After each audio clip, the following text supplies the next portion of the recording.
Hey gang, Sarah here.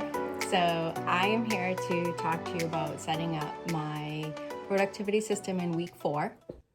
So in this video, I'm using like my Q2 Gantt chart that I put together.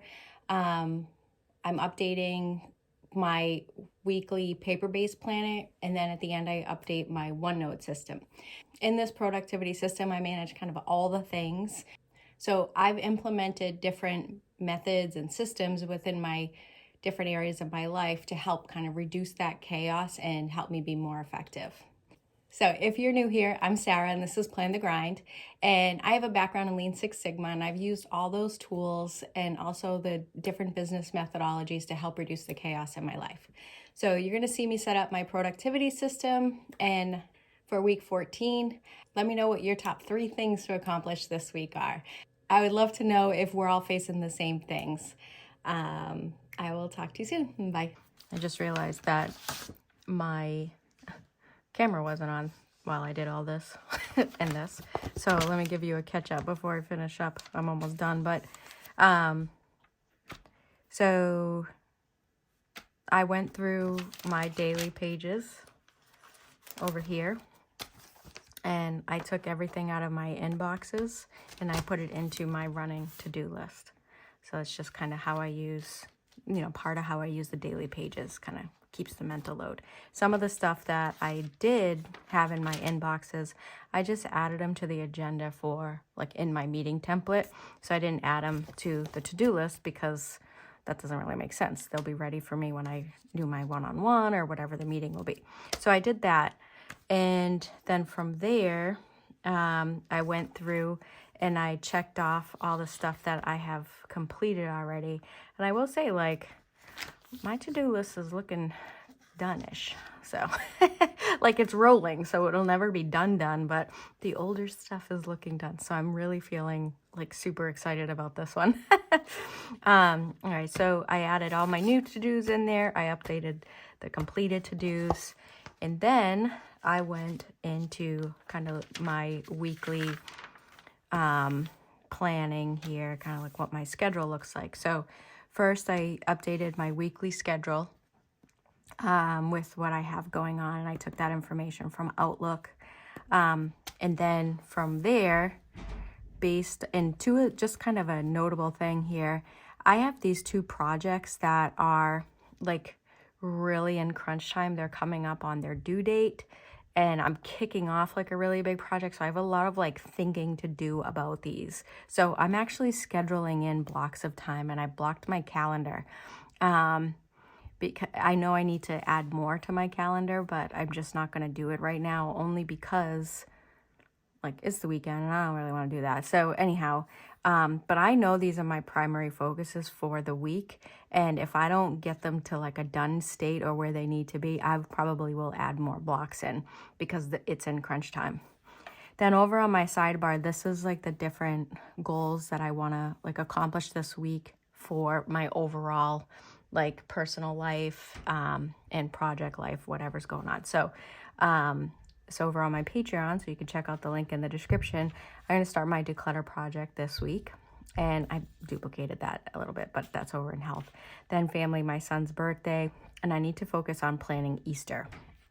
And then also some of my goals for my Q2 plan, because we're kicking off Q2, I need to start planning out my vacation. So we're going in July. So I really need to like book some stuff that I need to get done. So I wanted to create like a vacation template in my OneNote so I can start keeping stuff there, like reservations, links, that kind of things. All right.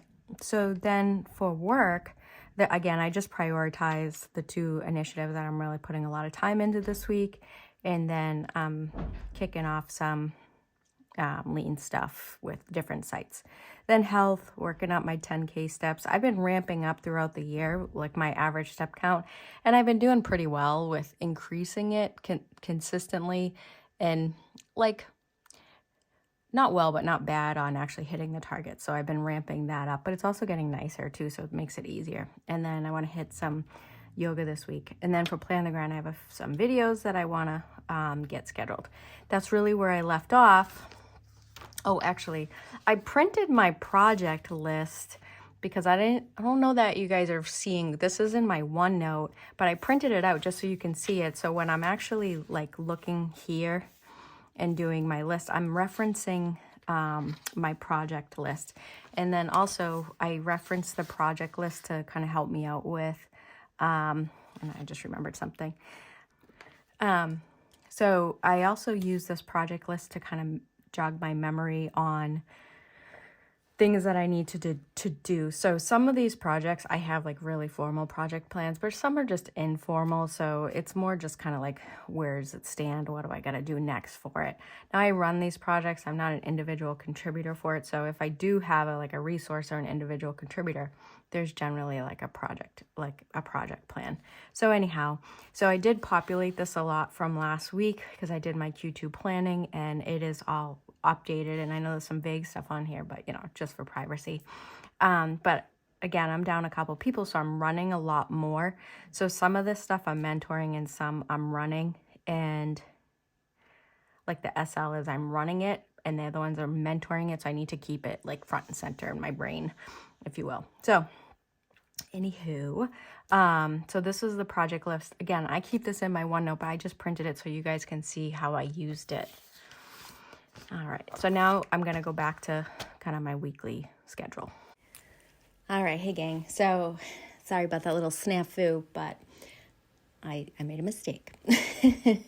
All right, so I am just continuing to put in the weekly schedule, and I'm really trying to be better about planning in my like personal stuff. So usually I would do my personal stuff if I had time, but I am now making sure that I am scheduling time to do my personal stuff, because I noticed that I was just always scrambling, and it's because I just like, I'll do it when I do it, and I don't want to do that anymore because my personal stuff is important to me, and I want to make sure that I am fulfilled in my life, I guess.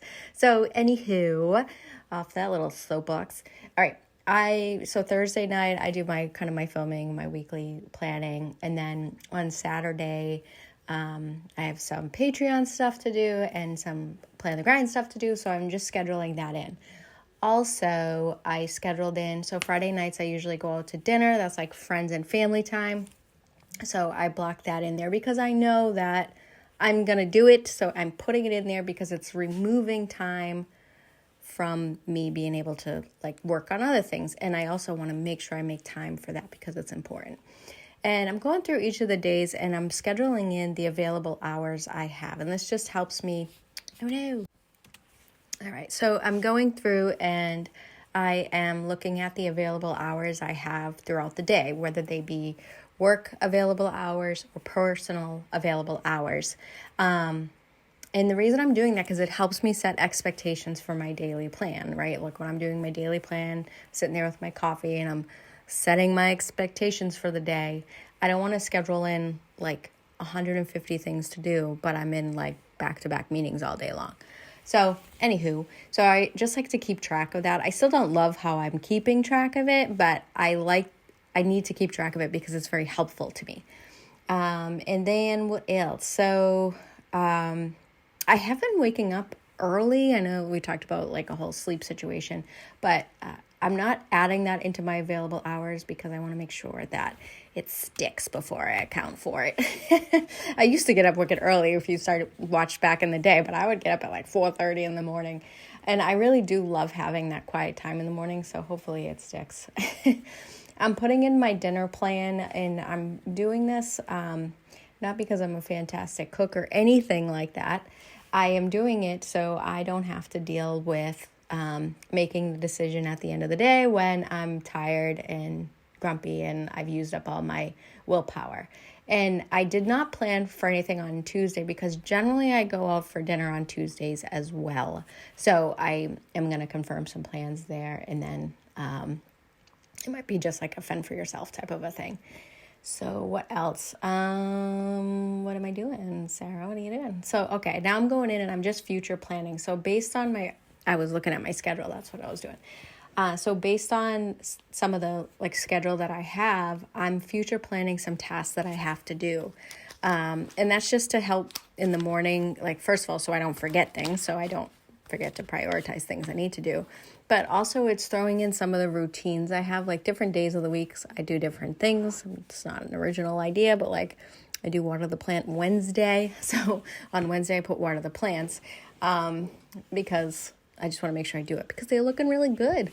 And then I put my hair wash days in there, which is kind of corny, but honestly, I want to make sure I have clean hair for the things that I need to have clean hair for.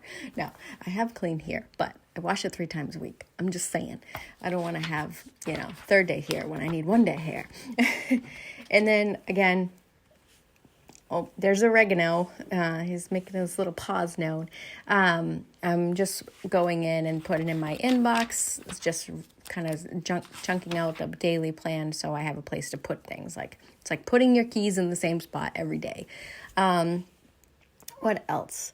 So that's really kind of like it. And I'll jump into my OneNote now. And so this is my OneNote. I really use this as like an index for my life. And again, I feel like this is redundant. I don't know if you guys are sick of this, but it works, so I don't want to change it. I'll change it when it's not working.